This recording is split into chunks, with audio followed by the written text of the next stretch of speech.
développement en pharma. Ah, ça y est, la session est en cours d'enregistrement.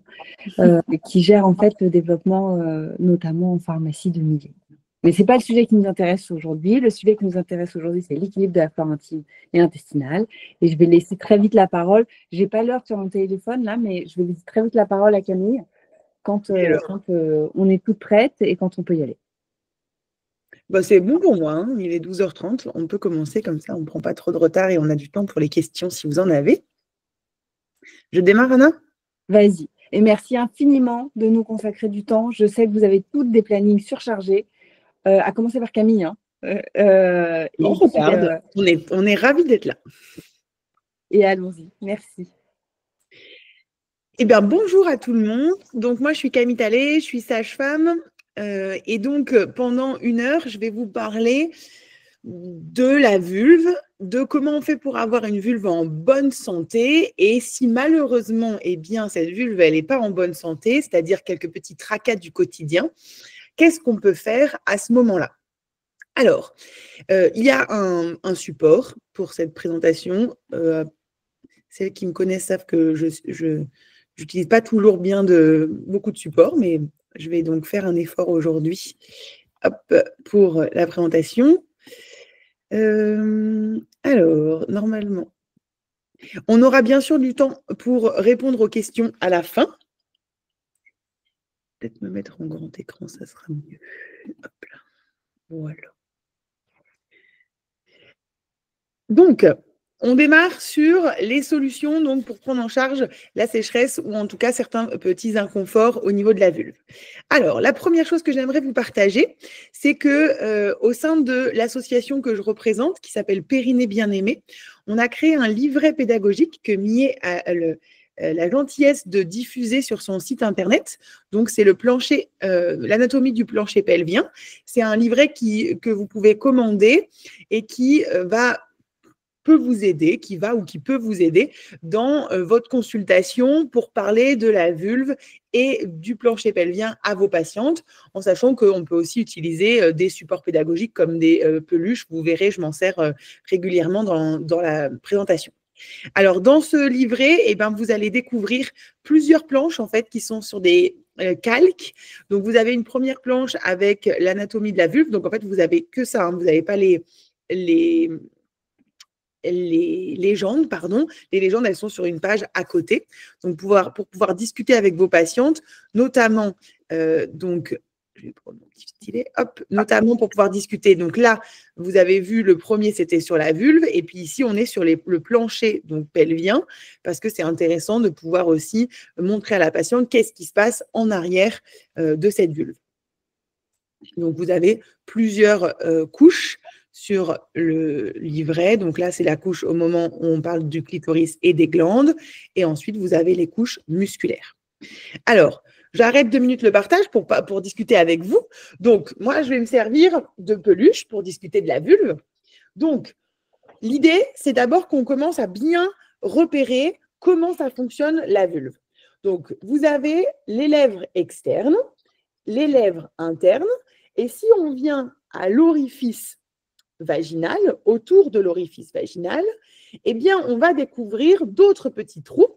Eh bien, ici, le petit trou en haut, c'est le méa urinaire. Et à côté, de part et d'autre, les 2 petits points rouges, ce sont l'abouchement des glandes de Skene. Les glandes de Skene, si on tourne la vulve et qu'on prend donc l'urètre, eh bien, vous voyez, les glandes de Skene, c'est ce qui est en bleu, là. C'est des glandes qu'on dit para-urétrales. Ensuite, on a donc l'orifice vaginal et en bas, on a d'autres abouchements. Les 2 petits points rouges ici, ce sont l'abouchement des glandes dites de Bartholin. Et si on tourne la vulve, eh bien, vous voyez, les glandes de Bartholin, ce sont les testicules féminines. Et donc, ces glandes de Skene et ces glandes de Bartholin, vous comprenez que par gravité, hein, la vulve, elle est toujours à peu près comme ça dans la vie de tous les jours, à part quand on dort, mais globalement, elle est comme ça. Donc, ça veut dire que les glandes de Skene et les glandes de Bartholin, ça sert à la lubrification de la vulve, de l'extérieur, d'accord? Pour que les lèvres externes et les lèvres internes, quand elles frottent tout au long de la journée, eh bien, elle puisse coulisser sur quelque chose qui est lubrifié. Donc, vous comprenez qu'il y a une lubrification externe. Et donc, s'il y a une lubrification externe, il y a une lubrification interne. Et la lubrification interne, donc qui se fait via l'intérieur du vagin, elle se fait par ce qu'on appelle le transsudat vaginal. Le transsudat vaginal, c'est la muqueuse vaginale qui va transpirer et qui va créer les sécrétions dites vaginales. Donc ça, c'est un premier message qui est très important, de comprendre qu'on a une lubrification vulvaire, une lubrification vaginale. Et donc, quand on va choisir d'utiliser un traitement parce qu'une patiente se plaint de sécheresse, il faut savoir si c'est de la sécheresse vulvaire et ou vaginale pour savoir où est-ce que je vais appliquer mon traitement pour la sécheresse. Donc ça, c'est la première information très importante. Lubrification vulvaire, lubrification vaginale. Deuxième information très importante pour comprendre la physiologie d'une vulve en bonne santé, c'est de savoir comment ça marche ces sécrétions, d'où elles viennent ces sécrétions. Et donc, pour ça, il faut comprendre que le chef d'orchestre de ces sécrétions, c'est l'hormone dite féminine. Et donc, vous pensez dans votre tête aux œstrogènes. Donc, cette hormone, ces œstrogènes, sont le chef d'orchestre de la santé vulvaire. Pourquoi? Ils vont avoir 3 fonctions, ces œstrogènes. Première fonction, ils vont donc créer la lubrification. C'est grâce aux œstrogènes que notre vagin va sécréter. C'est grâce aux œstrogènes que nos glandes de Skene et nos glandes de Bartholin vont pouvoir sécréter. Première chose importante. Deuxième information importante, les œstrogènes, ils vont permettre de maintenir une certaine forme d'acidité. Ça, c'est une info essentielle de savoir que l'intérieur de notre vagin est un pH acide. Mais acide à combien? Eh bien, sachez que le pH vaginal, c'est entre 3,5 et 4,5. Donc, si le pH vaginal est entre 3,5 et 4,5, ça veut dire que les sécrétions que l'on a qui viennent de notre vagin sont avec un pH acide. Donc, ça veut dire que quand ces sécrétions, elles sont extériorisées au niveau de la vulve, on est toujours sur un pH acide, donc un peu moins acide. Je ne peux pas vous donner un chiffre exact pour la vulve, ça dépend de beaucoup de paramètres. Mais globalement, le pH étant acide de ces sécrétions, et quand ces sécrétions touchent le fond de ma culotte ou de mon sous-vêtement, qu'est-ce que ça fait des sécrétions acides sur le fond d'une culotte? Eh bien, ça décolore. Mais ça, si vous n'en parlez pas à votre patiente, vous imaginez le tabou. Personne ne va venir vous consulter en vous disant « je viens vous voir parce que je fais des trous dans ma culotte ». Or, c'est un fait. Donc, il va falloir ouvrir le dialogue avec vos patientes sur le fait que les sécrétions physiologiques, elles ont un pH acide et donc elles peuvent avoir des conséquences sur les sous-vêtements. Et cette acidité, elle est très importante pour lutter notamment contre les bactéries, et vous connaissez surtout Gardnerella vaginalis. Donc, on a dit, dans les 3 fonctions des œstrogènes, premièrement, ça crée les sécrétions. Deuxièmement, ça maintient un pH acide. Et troisièmement, les œstrogènes, c'est la nourriture pour les lactobacilles. Vous savez que la flore vaginale, c'est composé de lactobacilles, d'accord? Et que dans le vagin, les bons lactobacilles du vagin, ils s'appellent Crispatus, ils s'appellent Gazeri, ils s'appellent Rhamnosus, d'accord? Ça, ce sont les bons lactobacilles du vagin. Et donc, pour nourrir ces lactobacilles, il nous faut des œstrogènes parce que les œstrogènes vont créer du glycogène et c'est ce glycogène qui sert de nourriture aux lactobacilles. Donc, vous comprenez vraiment l'intérêt des œstrogènes pour la bonne santé vulvaire. Maintenant, je vais faire un petit aparté sur justement cette flore vulvaire et vaginale. Comment ça marche, la flore vulvaire et vaginale? D'abord, ce qui est important de savoir, c'est que la flore vulvaire et vaginale, ça provient, si je prends une autre peluche, ça provient de la flore digestive. Ça veut dire que ce sont nos lactobacilles qui sont dans notre tube digestif qui vont arriver au niveau de la marge anale. Et puis au niveau de la marge anale, il va falloir qu'ils arrivent à remonter dans le vagin, ces lactobacilles. Alors, est-ce que, à votre avis, ces lactobacilles, si je prends une petite image pour illustrer mon propos, est-ce qu'ils vont donc emprunter un tapis roulant, par exemple, pour remonter? Peut-être. Mais ce tapis roulant, de quoi est-il composé? Il est composé de ces fameuses sécrétions. Le fait que la vulve soit tout le temps humide, ça crée ce que l'on appelle le film hydrolipidique. Et le film hydrolipidique, eh bien, c'est les sécrétions qui permettent aux germes, aux lactobacilles, de remonter dans le vagin. Et donc, ces petits fantassins qui, une fois qu'ils sont remontés dans le vagin, sont présents. Une fois qu'ils sont présents, on va les nourrir grâce au glycogène et ça va permettre à la flore d'Oderlin, la flore vaginale, de rester en bonne santé et donc de pouvoir lutter contre l'ennemi. Donc, vous comprenez qu'il y a vraiment un lien entre les sécrétions d'œstrogènes qui va permettre de créer de la lubrification. Cette lubrification qui permet certes un confort au niveau de la vulve quand je fais des mouvements, mais aussi aux lactobacilles de remonter dans le vagin et donc de pouvoir avoir une vulve et un vagin qui sont capables de se défendre contre l'ennemi. Donc ça, c'était pour bien expliquer comment ça fonctionne une vulve en bonne santé. Et on verra tout à l'heure qu'est-ce qui se passe quand il y a un peu moins d'œstrogène ou quand, malheureusement, il peut y avoir un germe qui va se développer. Avant de passer à ça, j'aimerais qu'on fasse un petit sujet sur les ennemis de la vulve. Qui sont donc les ennemis de la vulve? Parce que oui, elle en a des ennemis. Alors, en premier, elle a clairement l'excès d'hygiène. D'accord? Si je peux vous donner un petit tips, c'est que pour interroger l'hygiène, il y a 7 questions. 7 questions très importantes à poser. Premièrement, la fréquence des lavages. Je vous encourage à poser cette question comme ça. À quelle fréquence vous lavez au niveau de la vulve? Et pas, par exemple, combien de fois par jour? Vous voyez, parce qu'il n'y a que dans les pays où il y a l'eau chaude dans le robinet qu'on se lave tous les jours.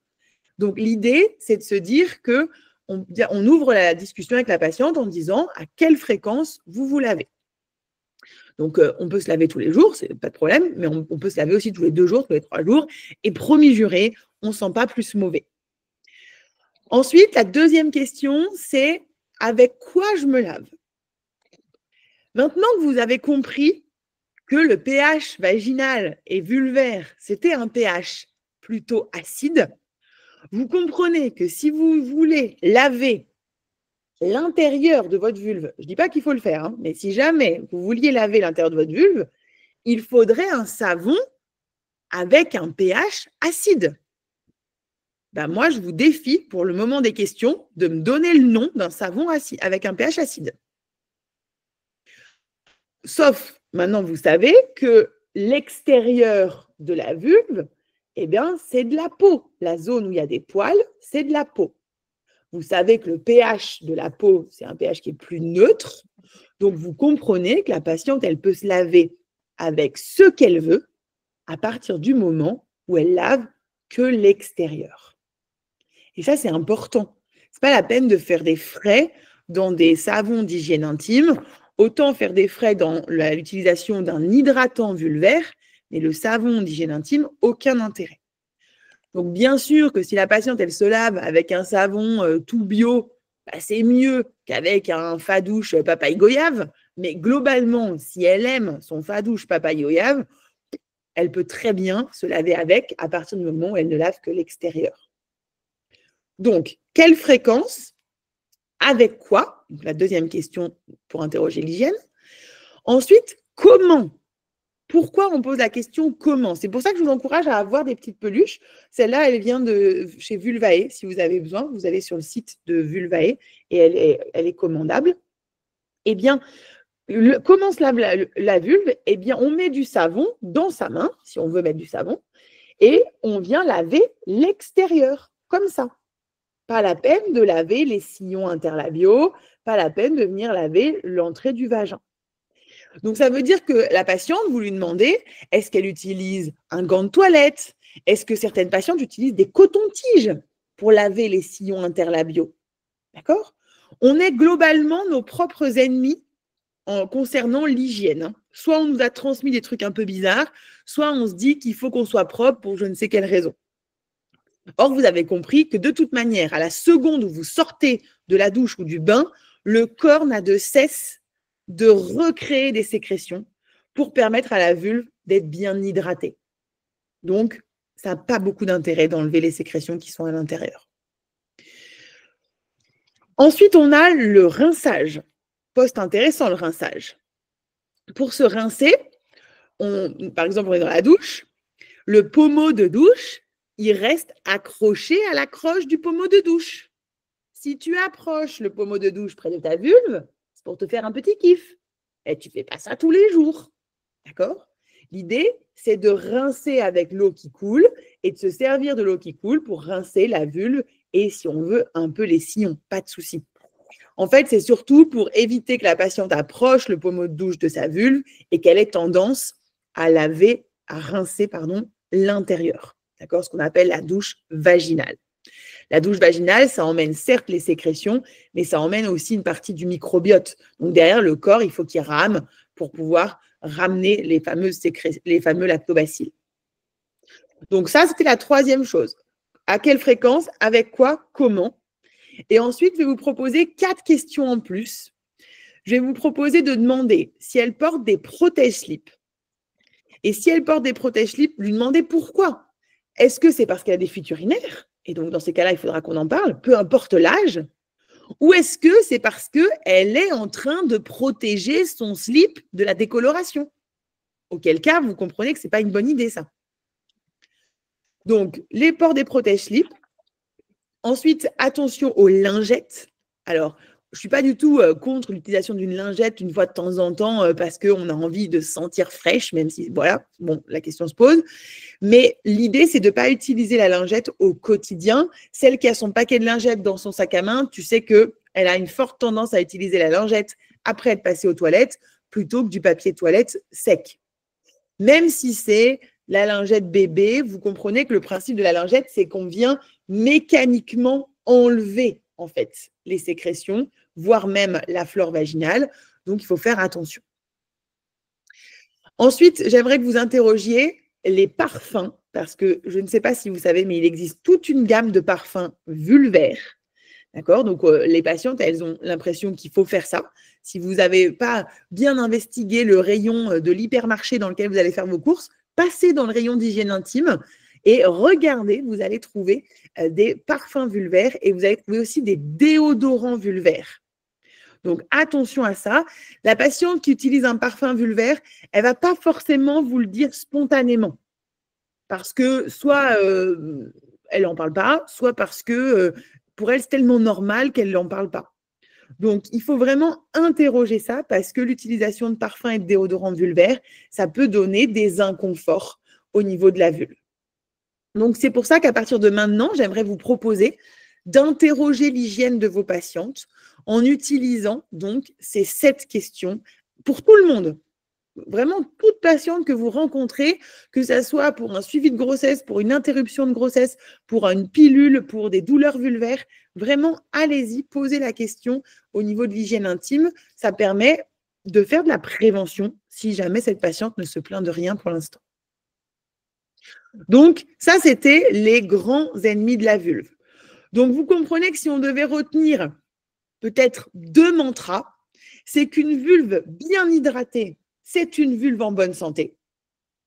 D'accord? Et un vagin sécrétant, c'est un vagin qui est compétent. Voilà ce que j'aimerais que vous reteniez pour cette physiologie de la vulve. Et vu qu'on est quand même entre professionnels de soins, j'aimerais vous partager la photo de 2 vulves qui sont 2 vulves en bonne santé pour qu'on puisse voir ensemble comment c'est une vulve en bonne santé. Alors, on y va. C'est difficile pour moi de ne pas avoir une vulve pendant 1 heure, donc je vous partage quand même tout ça. Allez, donc, cette première vulve, on regarde ensemble. Parfois, sur la vulve, on est attiré par le rouge. Sachez que le rouge, notamment dans les sillons interlabiaux, donc ici, là, et à l'orifice vaginal, il ne faut pas trop en tenir compte parce qu'on ne connaissait pas la patiente avant. Donc, il faut vraiment se dire, le rouge, probablement, ce n'est pas vraiment ça qui m'intéresse. On va chercher d'autres choses. Ce que l'on peut apercevoir sur cette vulve, c'est que vous voyez que c'est bien lubrifié. On voit les reflets de l'image là. La vulve, donc les faces internes des lèvres externes sont bien lubrifiées. On voit qu'il y a le capuchon du gland du clitoris et on imagine qu'on pourrait soulever ce capuchon du gland ici et puis que ça coulisserait bien. Le gland du clitoris arriverait à bien se faire décaloter si on devait soulever le capuchon, ce qui montre qu'il y a aussi une bonne lubrification à cet endroit-là. On voit les reliefs au niveau de la vulve, donc les lèvres internes, qui sont aussi bien lubrifiées. On voit le reflet là sur la photo. Et puis, on voit l'orifice vaginal avec une belle lubrification vaginale. On voit ce fameux transsudat vaginal au niveau des reliefs hyménéaux. Et on n'aperçoit pas, on ne voit pas le méa urinaire. Ça, c'est très important. Le méa urinaire, il doit être enfoui dans les tissus parce que les tissus sont vraiment gorgés d'œstrogènes et donc on ne voit pas, on n'aperçoit pas le trou du méa urinaire. Ça, c'est important. Donc ça, c'est sur ce que je voulais vous montrer sur cette première vulve et puis je vous en montre une deuxième.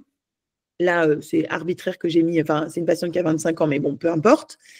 Là, encore une fois, vous voyez le rouge dans les sillons interlabiaux. Eh bien, peu importe ce rouge, hein, il faut vraiment faire attention de ne pas se focaliser sur le rouge.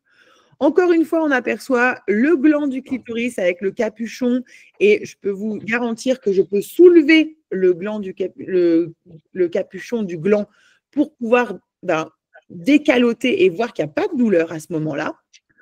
On aperçoit les reliefs avec les lèvres internes, une bonne lubrification de la vulve et on aperçoit très bien le transsudat vaginal, donc un petit peu plus épais que la première patiente, enfin un petit peu plus blanc, mais tout à fait physiologique, avec, encore une fois, on ne voit pas le méa urinaire. Voilà, pour la physiologie donc, de la vulve en bonne santé. Donc, vous comprenez qu'il peut y avoir certains ennemis au niveau de la vulve. Donc, il peut y avoir, notamment, il faut penser à… pardon, il y a une question. Sandrine en fait, oui, c'est Sandrine Bougnard. Oui. C'était juste, là, les vulves que tu montres, on est d'accord que c'est des vulves en bonne santé, mais de femmes jeunes, quoi. La vulve de femme ménopausée, elle ressemble plus tout à fait à ça. On est tout à fait d'accord, mais parce que la patiente ménopausée, si tu prends une vulve d'une patiente ménopausée qui vient se plaindre de quelque chose, elle va avoir effectivement des modifications des couleurs, peut-être dans les tissus, dans l'élasticité, dans les sécrétions. Et puis on va voir le méa urinaire. Et on pourrait, mais sache que si nos patientes ménopausées, on faisait un peu plus de prévention, on pourrait rester sur des vulves à peu près comme ça. Ok. D'accord ? Donc, en fait, la vulve en bonne santé, c'est quand même globalement une vulve qui reste un peu rosée et avec des sécrétions, peu importe l'âge que l'on a. Ok. Je te remercie. Avec plaisir. Donc, dans les grands ennemis de la vulve, qu'est-ce qui peut générer de l'inconfort ? On va retrouver certaines prises de médicaments. Il y a certains médicaments qui sont asséchants. Alors, je pense que si je devais vous demander à quel médicament vous pensez, vous seriez tout à fait capable de me répondre les hormones, et notamment certaines pilules ou certaines contraceptions, et notamment encore plus les contraceptions progestatives. Vous comprenez que quand on prend un progestatif, il y a moins d'œstrogènes, et donc, potentiellement, on a des effets secondaires. Mais attention, même certaines pilules ou contraceptions œstroprogestatives peuvent donner des conséquences chez les patientes.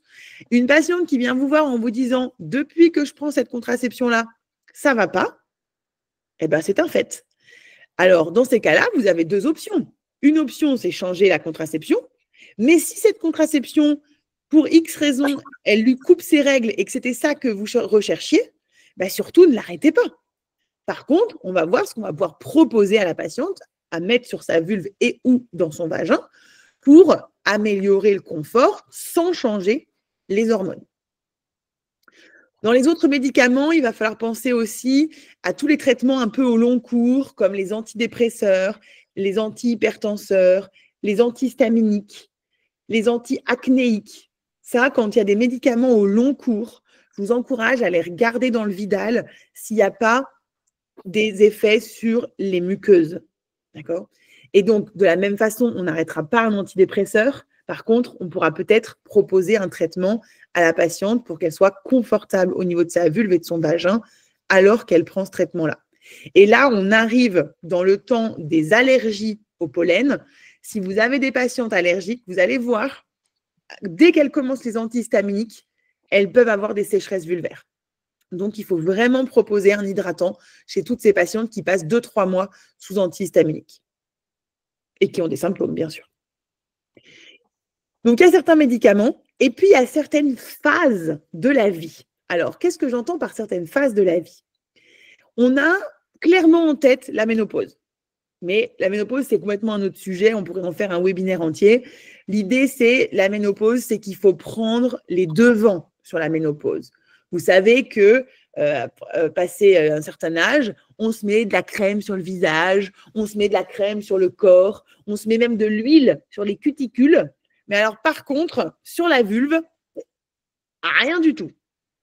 Mais c'est quoi ce traitement de défaveur? OK? Donc, le rituel beauté, ça passe par un hydratant vulvaire. Alors, peut-être pas le même que celui que vous mettez sur le visage, et encore que, on ne sait pas. L'idée, c'est d'essayer de faire de la prévention au moment de la ménopause. Et on va voir tout à l'heure dans les traitements qu'est-ce qu'on peut proposer. Mais il y a aussi le postpartum, le post-accouchement. Avec, si en plus on rajoute un allaitement maternel et si on rajoute une pilule progestative, vous comprenez que là, la patiente, si elle a une vulve qui sécrète, purée, c'est une championne. Hein. D'accord? Donc, notre patiente que l'on connaît, qu'on sait qu'il y a un projet d'allaitement de 6 mois, 1 an, avec son progestatif en continu, peut-être on peut lui proposer de faire de la prévention, encore une fois, et de mettre quelque chose sur sa vulve au quotidien pour qu'elle soit confortable. Ne leur demandons pas d'avoir une sexualité au bout de 6 à 8 semaines quand elles ont une vulve et un vagin tout sec. C'est pas cool. OK? Donc, il y a ça aussi. Et puis, on réduit dans les temps. La ménopause, c'est un grand temps. Le postpartum, c'est un plus petit temps. Et encore un plus petit temps, j'aimerais qu'on fasse un focus sur l'avant-règle. Vous savez, cette patiente qui vient vous voir en consultation et qui vous dit « Moi, je fais des mycoses à chaque fois avant mes règles. » Mais maintenant que vous savez, maintenant que vous êtes éclairé sur la présence des œstrogènes et leur fonction, on va réfléchir ensemble. Juste avant les règles, l'hormone qui chute, c'est laquelle? L'œstrogène. Ça serait les œstrogènes, merci Émilie. Effectivement. Donc, juste avant les règles, j'ai moins d'œstrogènes. Si j'ai moins d'œstrogènes, eh bien, j'ai moins de sécrétion. Si j'ai moins de sécrétion, eh bien, ma vulve, elle fait... Elle frotte. Et donc, je suis inconfortable. D'accord? Il est probable que je ne fasse pas de mycose juste avant les règles. Il est probable que j'ai juste moins d'œstrogènes, donc moins de sécrétion, donc un inconfort vulvaire qui peut me faire penser à une mycose. Donc, ça veut dire que cette patiente qui se plaint de manière récurrente juste avant les règles, on va, pareil, proposer un traitement pour hydrater ou soutenir ces œstrogènes. On le voit tout à l'heure. Ça, c'est important. Donc, vous voyez, il y a plusieurs phases de la vie qui peuvent aussi être source de problématiques pour les femmes. Et ce qui est très important, bien sûr, toujours, hein, c'est de croire. La patiente qui vous dit « moi, je sens quand j'ai une diminution d'œstrogène parce que j'ai moins de sécrétion », très bien, parfait, j'ai rien à dire. Je ne vais pas aller doser des œstrogènes. Elle est en train de vous dire que ça ne va pas. Donc, on verra ce qu'on peut lui proposer. Donc, vous comprenez que les inconforts qu'on peut avoir au niveau de la vulve, eh bien, il peut y avoir des problématiques sur la sécheresse, il peut y avoir des problématiques sur le déséquilibre du microbiote, puisque vous avez compris que s'il y a moins d'œstrogènes, les lactobacilles vont être moins bien nourris, et il peut y avoir des problématiques au niveau hormonal. J'ai vu passer une question, mais je l'ai disparu. Et quid de la phase grossesse avec une femme qui prend de l'urogestan au premier trimestre? Ben oui, évidemment. Alors, pendant la grossesse, ce qui se passe, c'est que la grossesse, c'est un bain œstrogénique énorme.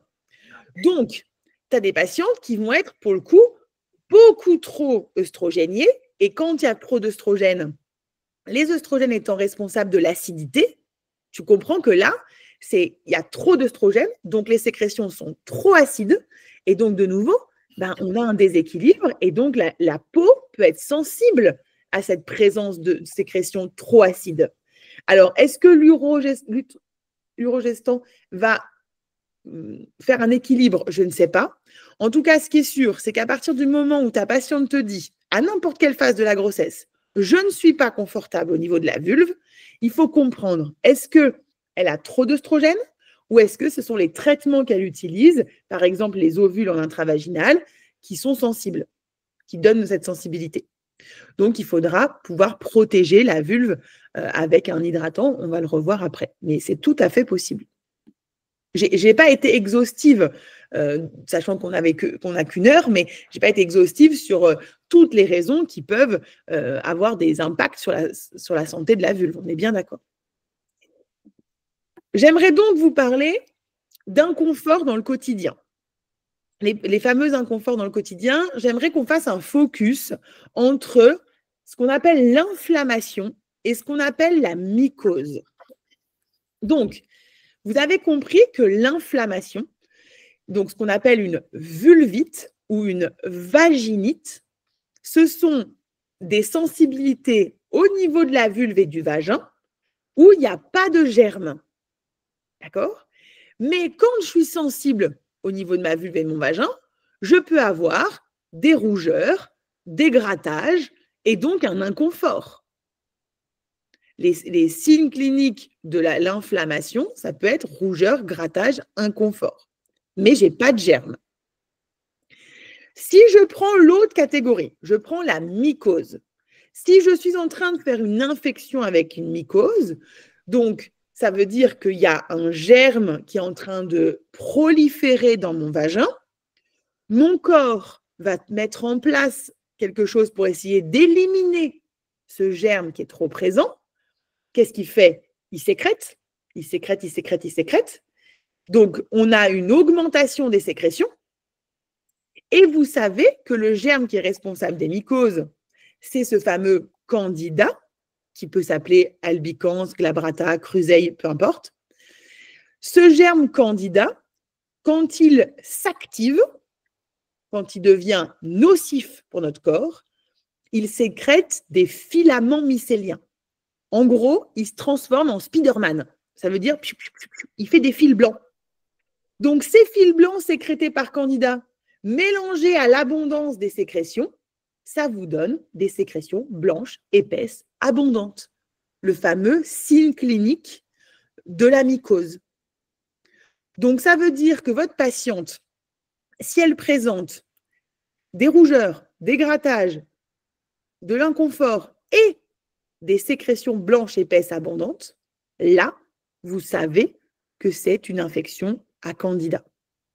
S'il n'y a pas les sécrétions blanches, épaisses, abondantes, eh bien, vous n'en savez rien.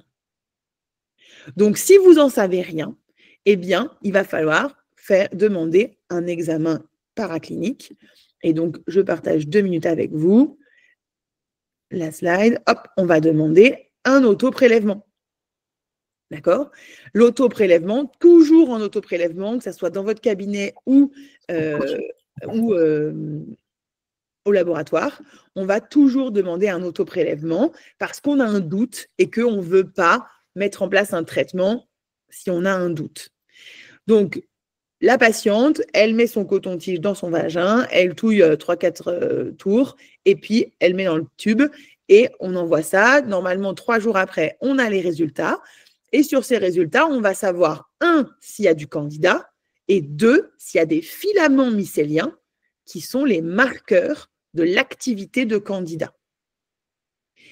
Et si vous regardez bien attentivement les prélèvements que vous recevez où il y a des candidats, eh bien, vous allez voir que la flore de Doderlin, généralement, elle est strictement normale. Donc ça, c'est un message ultra important. La mycose, ce n'est pas un problème de flore. La mycose, c'est un problème d'acidité, c'est un problème de sucre, mais ce n'est pas un problème de flore. D'accord? Donc, on va tout à l'heure discuter des probiotiques. Eh bien, vous allez comprendre qu'on prescrit des probiotiques si on a un PV, un prélèvement vaginal, qui nous montre un problème de flore ou si on a une vaginose cliniquement visible. Les signes cliniques de la vaginose, pour le coup, vous les connaissez, mais je les rappelle, eh bien, c'est des sécrétions qui sont fluides cette fois-ci. Vous comprenez, puisqu'il n'y a pas les filaments mycéliens qui épaississent. Ce sont des filaments, des sécrétions qui sont fluides, qui sont plutôt dans des couleurs jaune, vert, gris, donne envie, et puis qui ont cette odeur très particulière, un peu façon poisson un peu passé. Et donc, si on a des sécrétions typiques de la vaginose, bah là, on sait que c'est un problème de flore et donc on pourra prescrire des probiotiques. Mais ce sont les seules indications pour les probiotiques, vaginose, cliniquement visible ou prélèvement qui nous montrent une absence de flore. Donc, j'aimerais bien que vous reteniez qu'on peut avoir des vulvites, vaginites, donc c'est des inconforts, des inflammations sans germe.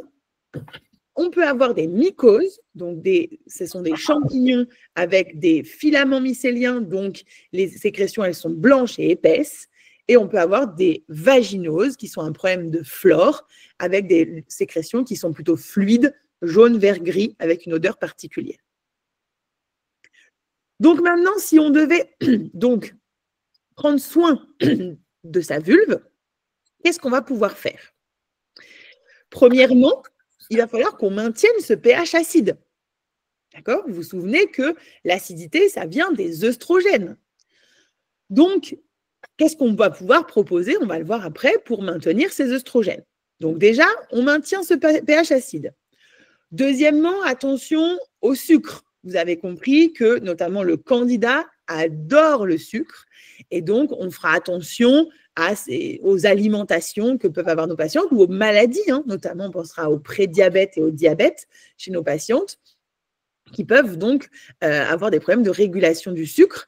Mais j'ai envie de vous dire, la patiente qui, soir de grande déprime, aurait mangé son paquet de fraises Tagada devant la finale de la Star Academy et qui, le lendemain, a la vulve qui la gratouille.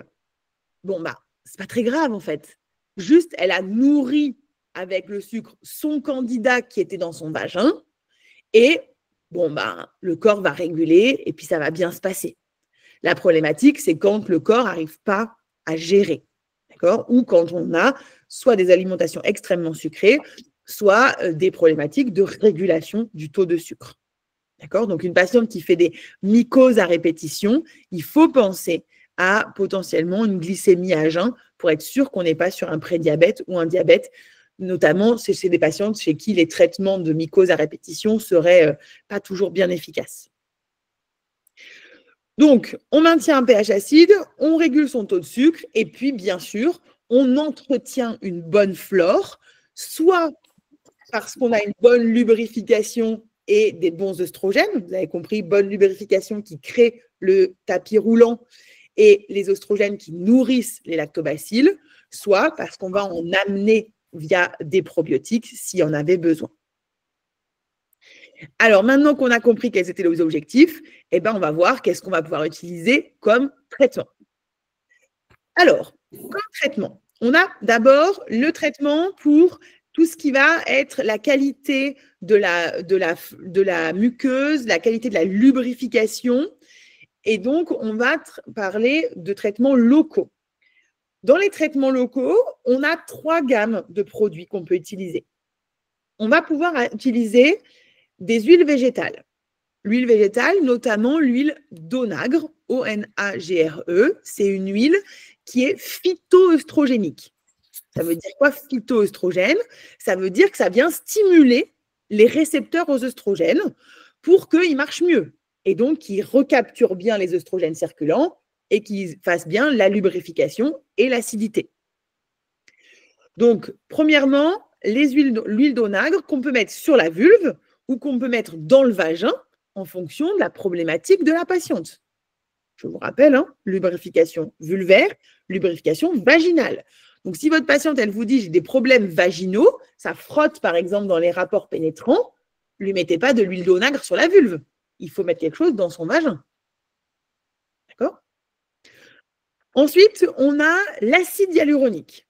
Très intéressant l'acide hyaluronique, notamment parce que chez toutes les patientes qui ont les cheveux qui se dressent quand elles entendent œstrogène, mais aussi pour plein de raisons, quand on aime bien notamment la texture crème. L'acide hyaluronique, c'est une molécule qui vient chercher l'eau dans les tissus et qui permet donc de recréer de la lubrification. L'acide hyaluronique, pour que ça soit efficace, il faut quand même en mettre tous les jours. En tout cas, au démarrage. Après, on pourra réduire pour trouver sa dose d'entretien avec laquelle on est bien. Mais au démarrage, je vous encourage à proposer aux femmes d'en mettre tous les jours. Et donc, si j'ai des douleurs sur la vulve ou des inconforts sur la vulve, j'en mets sur ma vulve. Mais si j'ai une gêne dans mon vagin, je n'hésite pas à en mettre dans mon vagin, soit au doigt, soit avec des gélules, soit avec une petite pipette pour mettre dans le vagin. Quand on met dans le vagin, le mieux, c'est quand même de mettre le soir au coucher, histoire que le vagin réabsorbe bien et qu'on se lève moins ou qu'il y ait moins d'allées-venues aux toilettes. Donc, l'acide hyaluronique sur la vulve et dans le vagin si la patiente en a besoin. Et donc, pour le coup, chez Millet, vous avez donc le gel intime qui a cette texture que les patientes aiment beaucoup, vraiment de gel crème. Donc, c'est un gel transparent qui ne colle pas, qui ne salit pas les sous-vêtements, parce que parfois, avec l'huile, elles sont un peu embêtées que ça salisse les sous-vêtements. Et l'idée, c'est vraiment au démarrage d'en appliquer tous les jours sur la vulve et ou dans le vagin, et ensuite de diminuer tout doucement l'utilisation pour trouver la dose qui est confortable pour elle. Vous comprenez bien qu'une femme qui allait dans le postpartum avec une contraception progestative, elle va certainement en mettre tous les jours. Une femme ménopausée, elle va peut-être en mettre tous les jours, puis après, elle va peut-être pouvoir arriver à diminuer. D'accord? Ça va vraiment être dépendant de la patiente. Et puis, donc la troisième possibilité, ce sont les crèmes aux œstrogènes. Avant toute utilisation de crème aux œstrogènes, il faut commencer par utiliser de l'acide hyaluronique. Ça, c'est très important. Au moins 15 jours d'acide hyaluronique avant de démarrer un traitement par des crèmes aux œstrogènes, parce que si on met des œstrogènes directement, ça brûle au niveau de la peau et des muqueuses. Donc, ce n'est pas du tout l'effet recherché. Donc, quand on a fait 15 jours d'acide hyaluronique, on peut démarrer la crème aux œstrogènes. Donc, aujourd'hui, vous savez que les crèmes aux œstrogènes, c'est plutôt colpotrophine, Gidrel et Trophy-Crème. Ce sont celles où il n'y a plus les probiotiques. Gidrel et Trophy-Crème, c'est de l'œstriol, donc c'est du vrai œstrogène. Colpotrophine, c'est du promestrienne, ce n'est pas tout à fait du vrai œstrogène. Donc, il y a certaines patientes qui vont être mieux avec l'une ou avec l'autre. Il faut essayer. L'idée, c'est de mettre pareil tous les jours au début, soit dans le vagin, soit sur la vulve, en fonction de la problématique. Et comment je sais que ma patiente, elle est surdosée en crème aux œstrogènes?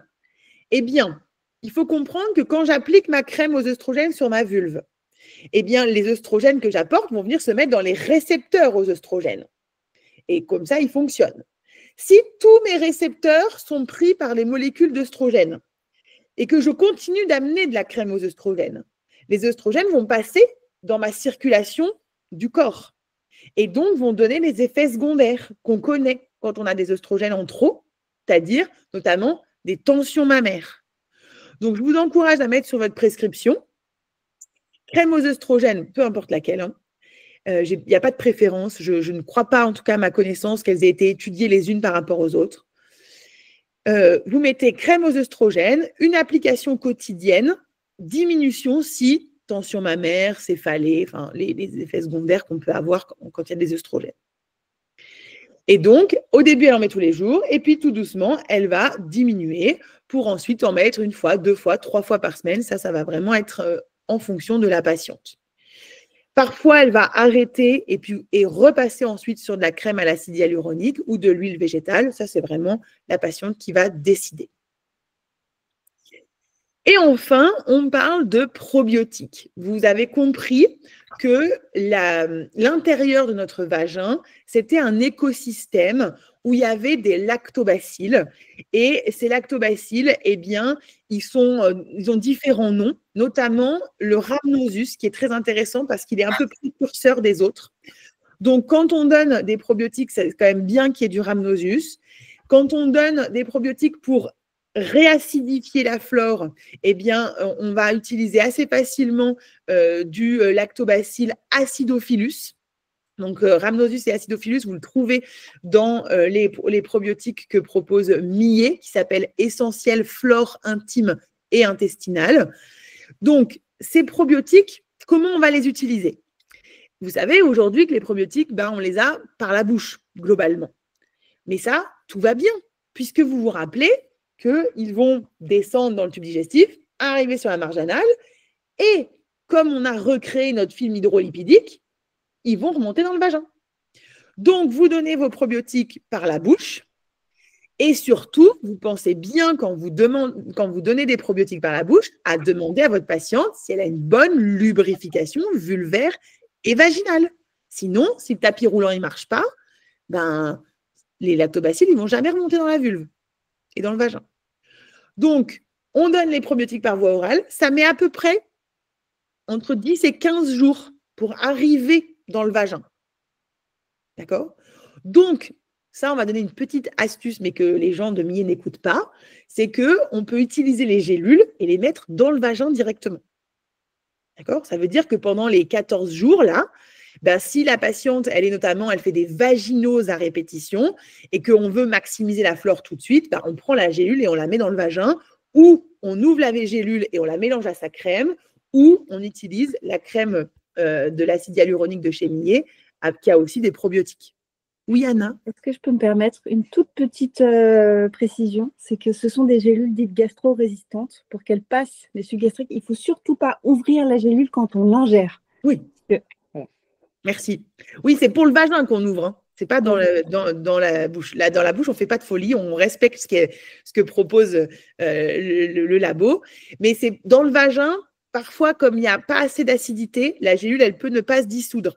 Donc, parfois, il faut l'ouvrir et la mélanger à la crème. Ou on peut aussi utiliser le gel Millet, qui a aussi un complexe pré-probiotique. Mais certaines patientes ont besoin d'avoir vraiment la dose qu'il y a dans les gélules pour réensemencer leur flore. Donc, vous comprenez que quand vous voulez réensemencer une flore vaginale, il faut absolument qu'il y ait une bonne lubrification vulvaire et il faut absolument qu'il y ait une bonne sécrétion d'œstrogène. Puisque s'il n'y a pas une bonne sécrétion d'œstrogène, à la minute où vous arrêtez d'apporter des lactobacilles, ils vont mourir, puisqu'il n'y a rien qui les nourrit. Donc, l'association de lactobacilles et de crème aux œstrogènes, notamment à la ménopause, est ultra intéressante. Ultra intéressante. Pour garder une vulve, comme on l'a vu tout à l'heure, qu'on pourrait dire de 25 ans, mais bon, peu importe l'âge, l'idée, c'est d'avoir une vulve en bonne santé. Normalement, j'ai terminé avec les informations que j'avais envie de vous transmettre aujourd'hui. On a un petit temps de questions-réponses si vous avez besoin. Et puis, je conclurai sinon, si vous n'avez pas de questions. Est-ce qu'il y a des questions que vous vous posez sur la santé vulvaire? Oui, Perrine? Bonjour. Déjà, merci pour le webinaire. Moi, j'avais une question tout à l'heure par rapport au méa urinaire. Tu précisais qu'il ne fallait pas le voir. Par rapport au tissu, du coup, est-ce que le fait de mettre, alors je ne sais pas si c'est de l'acide hyaluronique ou les hormones ou autre, il faut prévenir les patients, ça va leur apporter plus de fuite urinaire, ça va provoquer quoi en fait le fait de voir le méa? Non, en fait, un méa visible, c'est souvent plutôt, il y a un peu plus de fuite dans un méa visible, parce que ce qu'il faut que tu te dises, c'est que la première chose qui nous permet de nous retenir de faire pipi, notre premier besoin, c'est le sphincter du méa qui ferme. Mais si tu as un méa qui te regarde comme ça avec l'œil du tigre, eh bien, qui est tout ouvert, t'imagines bien que pour se serrer, ces tissus, comme ils ne sont pas très pulpés, bah, la continence par le méa, elle n'est pas très bonne.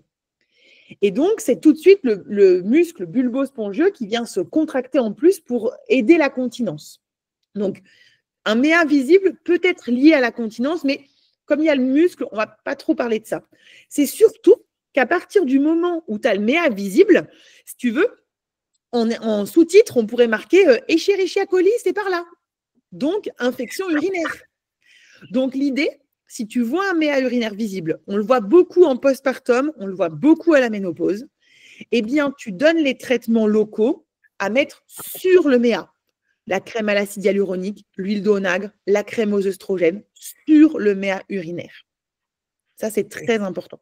Et donc, tu prends une photo, quand tu as un méa visible, tu donnes la patiente choisit, parce que clairement, si vous me demandez de choisir entre crème à l'acide hyaluronique, huile d'onagre ou crème aux œstrogènes, je vous dirais, ce n'est pas moi qui choisis, hein, c'est la patiente qui choisit. Vous lui proposez les trois. Il y en a qui aiment les crèmes, il y en a qui aiment les huiles. Il n'y a rien qui dit que c'est mieux l'un que l'autre.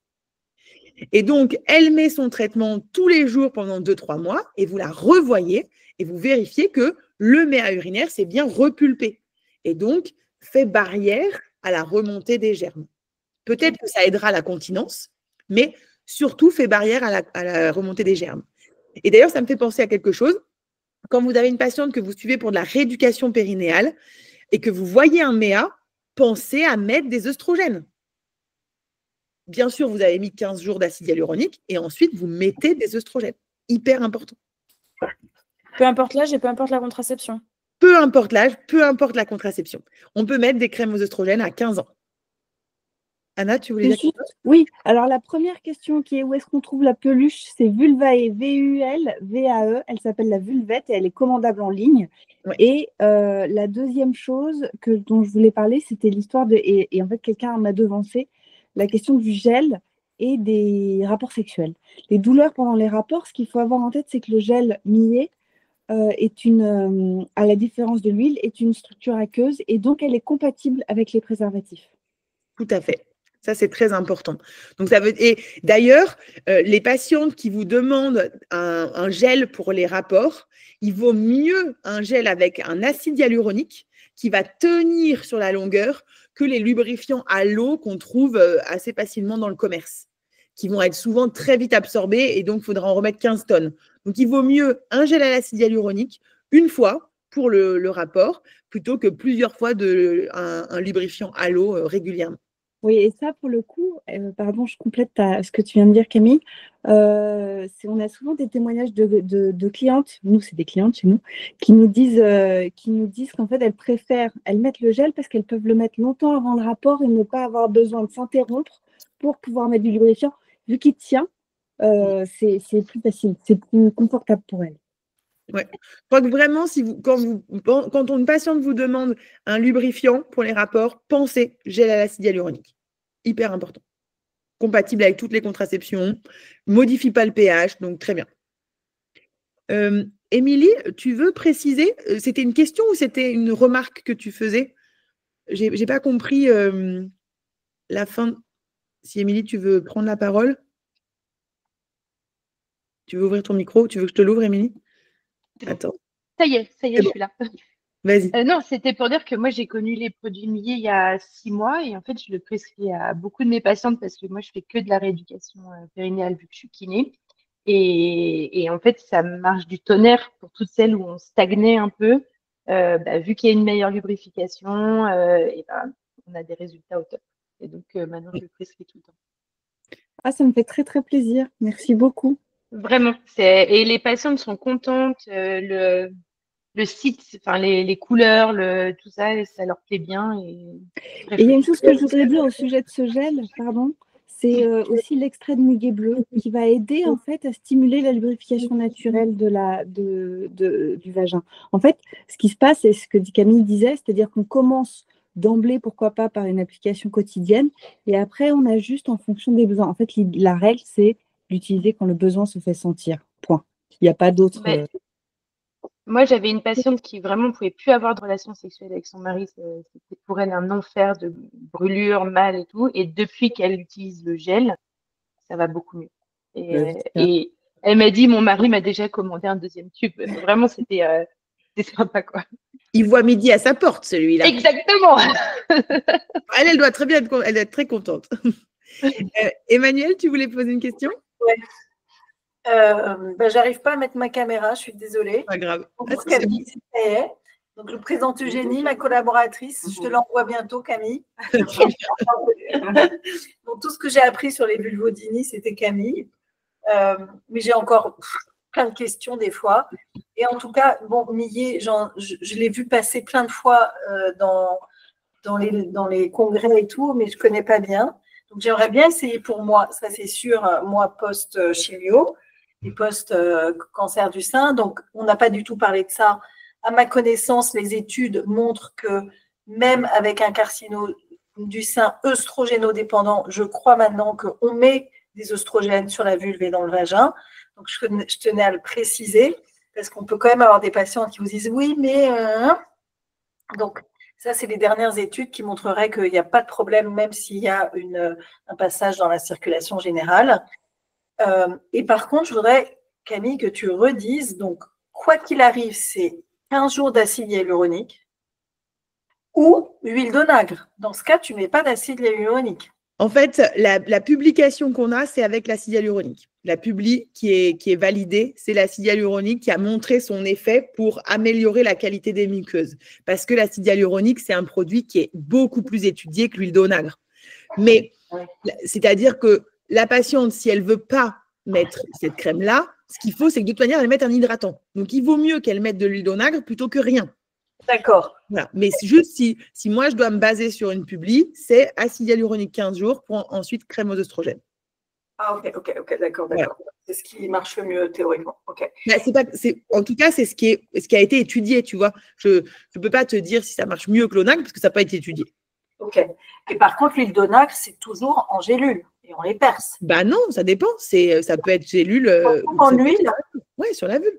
Si la patiente, elle se plaint d'un inconfort vulvaire, c'est sur la vulve. Mais on trouve ça maintenant dans les magasins bio, l'huile d'onagre liquide? Ouais. Ah oui, même à Amazon. Ouais. Oui, bien sûr. Oui, carrément. D'accord.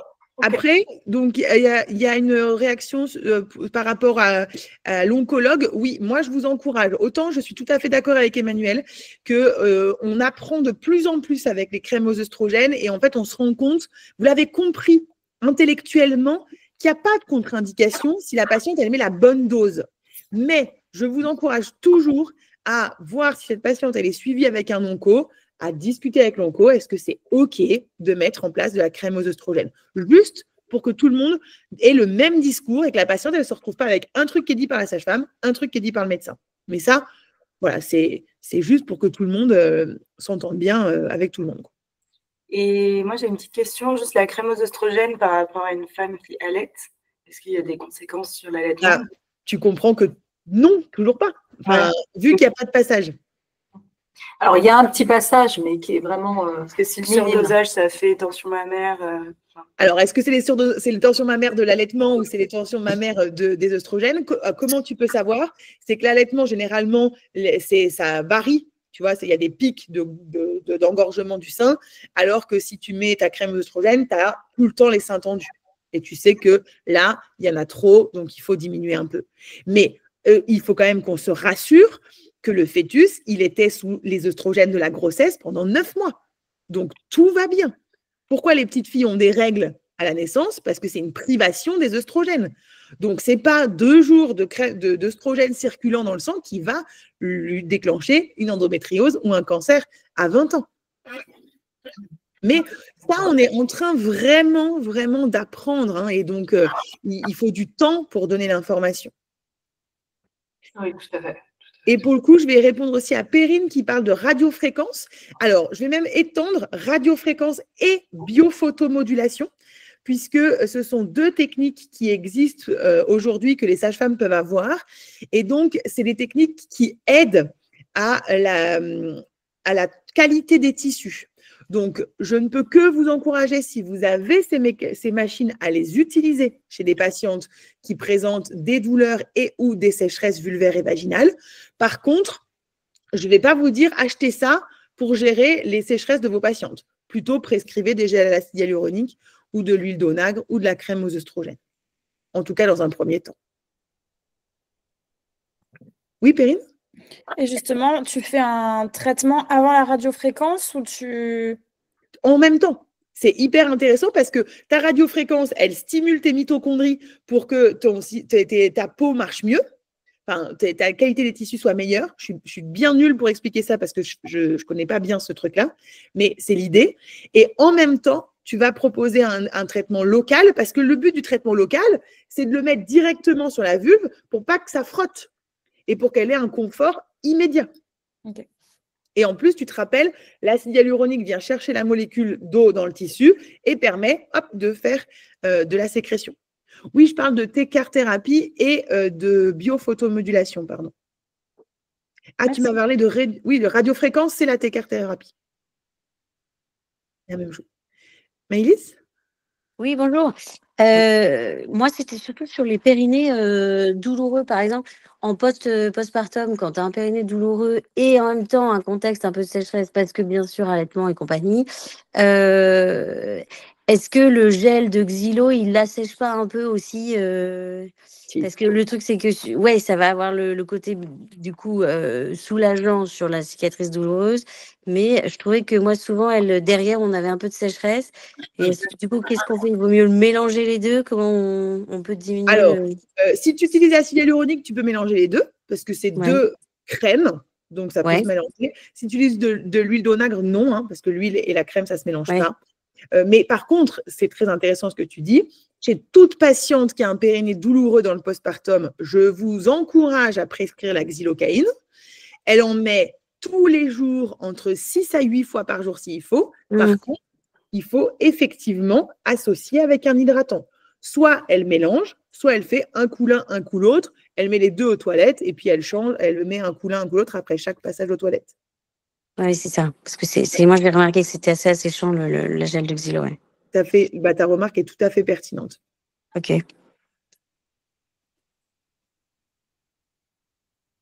Oui, Perrine ? Pardon, j'ai plein de questions. Là, c'est plus pour Anna, pour les produits Millet.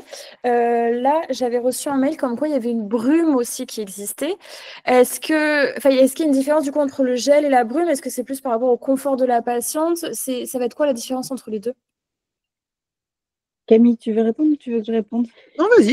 Je l'ai mis dans le support, mais j'en ai pas parlé, effectivement. Alors, la brume, c'est lactobacille et postbiotique et un agent à base d'acide hyaluronique. La première différence entre le gel et la brume, c'est effectivement sa galénique. C'est-à-dire que la brume est un spray. Donc, en fait, à ces périodes, en postpartum, par exemple, ou quand certaines femmes n'ont pas envie, en fait, de mettre les mains ou de toucher quoi que ce soit, le spray est hyper confortable. Ouais, c'est surtout ça la différence. C'est l'un ou l'autre. Merci. Mais pour le coup, moi, si je peux, de retour d'expérience chez la patiente qui a vraiment un inconfort quotidien, il vaut mieux le gel parce que ça crée quand même ce film hydrolipide, enfin ce film tout de suite. La brume, je vais vraiment plus l'utiliser sur, par exemple, elle est passée aux toilettes, elle veut après le papier, elle sent que c'est un petit peu inconfort, elle met un petit peu de spray, par exemple. Ou sur un moment, elle a fait du cheval ou du vélo, juste après, hop, elle en met un peu. Exactement. La brume, ça va être vraiment, effectivement, quand on ne veut pas trop mettre les doigts. Il y a aussi les femmes qui s'en servent à la sortie du sport, effectivement, pour rafraîchir un peu à la place de ces fameuses lingettes qu'on utilise. Ça fonctionne très bien à la place. Et l'autre sujet, c'est par exemple à la fin des règles. Quand une femme a eu ses règles et qu'elle n'en peut plus des culottes menstruelles et que ça macère, et que c'est bon, et ben un petit coup de brume, même alors on saigne encore, on met juste un peu de brume le matin, ça fait du bien et ça apaise en fait les sensations d'irritation. J'ai été en train de répondre aussi à Guylaine qui demandait si, en fait, la molécule acide hyaluronique, c'est la même, peu importe ce que tu utilises. Par contre, attention que dans les produits, tu as des produits avec des excipients qui ont un but plutôt gynéco, un but plutôt dermato, même sur le visage, des choses comme ça. Donc, moi, je serais incapable de dire si la crème à l'acide hyaluronique de la figure, on peut la mettre sur la vulve. Enfin, en tout cas, sur les muqueuses, ça, je ne sais pas. Peut-être, Anna, tu peux nous éclairer là-dessus. Non, effectivement, il faut. En fait, la question, c'est la composition totale. En revanche, ce que je sais, c'est que quand mes enfants se font des petits bobos, je leur mets du gel intime pour cicatriser plus vite. De fait, par voie topique, évidemment. Maëlys, tu avais une question? Avec ton micro, Maëlys, s'il te plaît. Ah, pardon. Excusez-moi, ça a un rapport un peu indirect, mais là, je suis assez embêtée. J'ai une patiente qui a une vaginose persistante, avec en effet une absence totale de flore, et qui est allergique aux flagyles. Ouais. Et ben donc, avec un Garnerella assez embêtant, et je ne sais pas quoi faire du coup. Tu mets du Vablis, VABLYS, en vaginal, et surtout des œstrogènes. Ok. D'accord. Vablis pendant 6 jours. Elle commence ses probiotiques par voie orale, parce qu'il faut 14 jours pour qu'ils arrivent dans le vagin. Et ensuite, localement, des œstrogènes tous les jours, vulve et vagin. Il faut que tu acidifies à fond, en fait. Ok. Acidifier parce que Garnerella, il n'aime pas l'acide. Et acidifier parce que ça nourrit les lactobacilles. D'accord, ok. Et ça, on a un budget correct parce que c'est ça aussi mon problème, c'est que la patiente n'est pas tout à fait d'accord pour dépenser. C'est 10 €. Le Vablis, c'est 10 € et la crème à l'acide hyaluronique, c'est remboursé. Ok, trop bien. Pardon, la crème aux œstrogènes, pardon, c'est remboursé. Oui, c'est la crème aux œstrogènes, mais la crème à l'acide hyaluronique, non. Ok. Là, il te faut des œstrogènes. Sur une vaginose persistante, il te faut des œstrogènes. Ok, super. Génial, merci beaucoup. Emmanuel? Pour rebondir sur ce que dit Maëlys, je sais que toi, tu dis toujours Vablis et jamais de Flagyl. Non, je ne dis pas toujours. Je dis l'un ou l'autre. C'est la patiente qui choisit. Ah, et elle choisit quoi entre le Vablis et… En fait, soit elle choisit Vablis parce qu'elle ne veut pas d'antibio, et parce que c'est un anti-infectieux, le Vablis, soit elle choisit antibio et elle choisit, alors là, pour le coup, je n'ai pas d'action, que ça soit Secnol, métronidazole, tinidazole, peu importe. Donc, en fait, c'est dans la gestion d'une vaginose, ce qui est important, c'est 1, le traitement de la bactérie, et 2, le réensemencement de la flore. Mais moi, ça m'est égal, Vablis ou antibiotique. Si tu reprends la slide de la formation en dermato, tu as les 2 choix. Ah, c'est ça que je n'avais pas compris, d'accord. En fait, là, moi aussi, c'était une question pour Anna. Est-ce qu'on peut avoir des produits Millet au cabinet avec un petit prix? Est-ce que pour les sages-femmes, on peut avoir un petit prix? Est-ce que… comment on fait? Alors, merci pour votre question. Effectivement, vous pouvez envoyer un mail à commercial, pardon d'employer ce mot, on devrait avoir une adresse pour les partenaires santé en particulier, mais pour l'instant, on n'en a pas. Donc, commercial, co2mercial@millet.care, donc millet, MIYE.care, et on vous enverra des produits pour que vous puissiez les tester vous-même et les tester sur les patientes, sachant que tous les soins sont compatibles femmes enceintes, femmes allaitantes, et qu'il n'y a donc pas de contre-indication pour les cosmétiques. Et d'ailleurs, ni pour essentiel flore intime et intestinale. Et d'ailleurs, je vous encourage vraiment à… alors, bouchez les oreilles, les gens de chez Millet, mais à toujours demander des échantillons. Je suis désolée pour vous, mais toujours demander des échantillons pour faire tester à vos patientes. Parce que ça coûte de l'argent, on ne va pas se mentir, et il faut trouver le bon produit pour la femme. Et donc, l'idée, c'est vraiment de tester le produit avec elle, que ça soit la brume ou le gel, Les probiotiques, c'est plus difficile, mais la brume ou le gel, vraiment testez-les avec elle dans la consultation. Elle regarde comment elle est après, voire on lui donne un petit échantillon si on en a, mais au moins le tester dans la consultation. Parce que comme ça, elle utilise un produit qu'elle sait qui va bien. On a, pour information, effectivement, des petits formats du gel intime qui sont quand même 20 ml. Hein. Ce n'est pas genre une application et basta. Ce n'est pas du tout le sujet. Et qu'on peut tout à fait vous envoyer dans la limite de nos moyens. Mais évidemment, on peut vous en envoyer. Et on serait même ravis de le faire. Parce que, de toute façon… Mais je crois qu'il faut vraiment se dire que ce qu'il faut au moins, c'est que vous ayez un tube pour vous et que vous utilisiez ça sur vos doigts quand vous faites des touchés vaginaux. Hein, vous arrêtez d'utiliser de l'eau, du savon. C'est soit vous utilisez une huile végétale, soit vous utilisez de la crème à l'acide hyaluronique parce que vos patientes, elles seront beaucoup plus confortables. Vous pouvez mettre sur les spéculums pour faire vos frottis. Il n'y a aucun problème sur les sondes d'écho, sur tout ce que vous voulez. Donc, vraiment, utilisez plutôt ces traitements-là. Et si la patiente, elle est bien, ben, elle pourra en acheter. Ou si vous avez un peu des échantillons, vous pouvez lui faire tester. Mais au moins, utilisez-les vous dans le cabinet. Il y a une question de Perrine et puis après Maëlys. Perrine, tu demandais sur les mycoses, tu privilégies Orofluco ou crème plus ovule. Je privilégie rien du tout. Je privilégie ce que la patiente veut. Donc, Orofluco et crème ou ovule et crème à discuter avec la patiente. Là, on est sur une mycose one shot, hein, une fois une mycose. Si jamais c'est une mycose à répétition, là, je n'ai plus le choix parce que c'est le protocole, c'est Orofluco avec la crème. Maëlys, c'était ta question, Maëlys? Tu as disparu. Ouais, non, je me suis trompée, j'ai oublié d'enlever la main. Tu n'avais pas de question pour moi. Désolée. Sandrine, tu veux le parler? Oui, Orofluco avec crème quoi? Crème antifongique? Non, toujours. Mais les deux. Ah bah, la mycose, on n'a pas beaucoup de temps, mais le candidat, il est soit dans le vagin, soit dans le tube digestif. Donc, s'il est dans le vagin, il faut un ovule. S'il est dans le tube digestif, il faut de la crème parce que pour passer du tube digestif à l'anus, il est là, le candidat.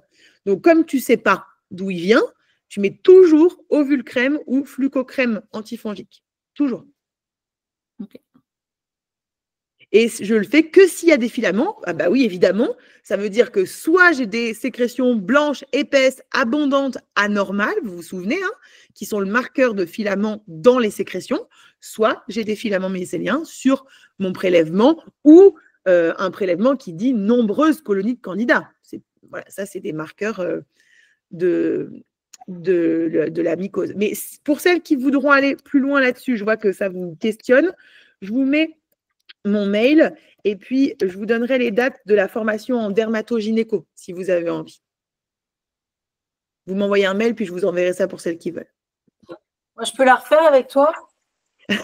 Tu es toujours la bienvenue, Emmanuel, tu sais bien. Je te relis souvent parce que bon, c'est très structuré. Camille, je vous invite vraiment, c'est vachement bien. Anna, tu penseras à donner des échantillons à Emmanuel parce que je l'ai payé pour qu'elle me chauffe la salle. Bien sûr. Bref. Merci beaucoup, Emmanuel.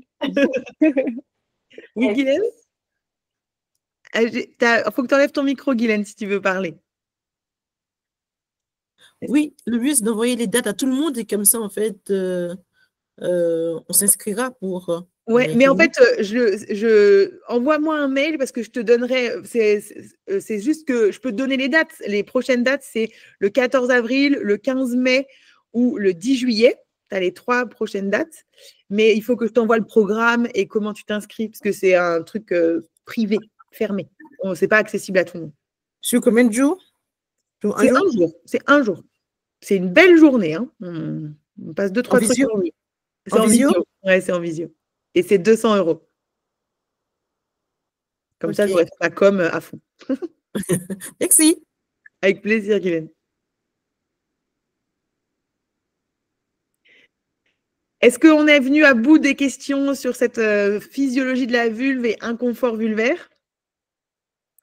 Hélène en a encore une. Sur une vaginose persistante chez une patiente aujourd'hui. Excuse-moi. Camille, ces 3 dates, ce sont les mêmes cours ou bien oui. c'est… Non, c'est toujours pareil. C'est toujours pareil. Il y a plusieurs sessions. Ok, très bien. Hélène, tu dis sur une vaginose persistante chez une patiente aujourd'hui en début de grossesse, est-ce qu'on peut utiliser bien sûr que tu peux utiliser les œstrogènes locaux.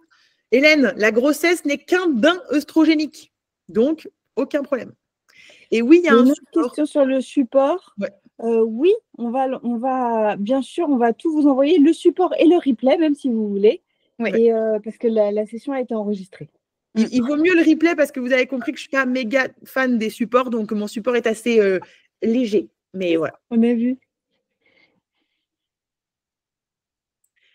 Eh bien, écoutez, si tout va bien pour vous, que vous avez réussi à trouver quelques éclairages pendant cette session, je vous propose qu'on s'arrête là. Et puis, au plaisir de vous retrouver. Merci beaucoup. Merci. Merci à toutes. Merci. Merci Camille. Merci, Merci Millet. Camille, merci à tous. Hein. À bientôt. Au revoir. Au Au revoir. revoir. Bonne fin de journée. Toi Vous aussi. aussi.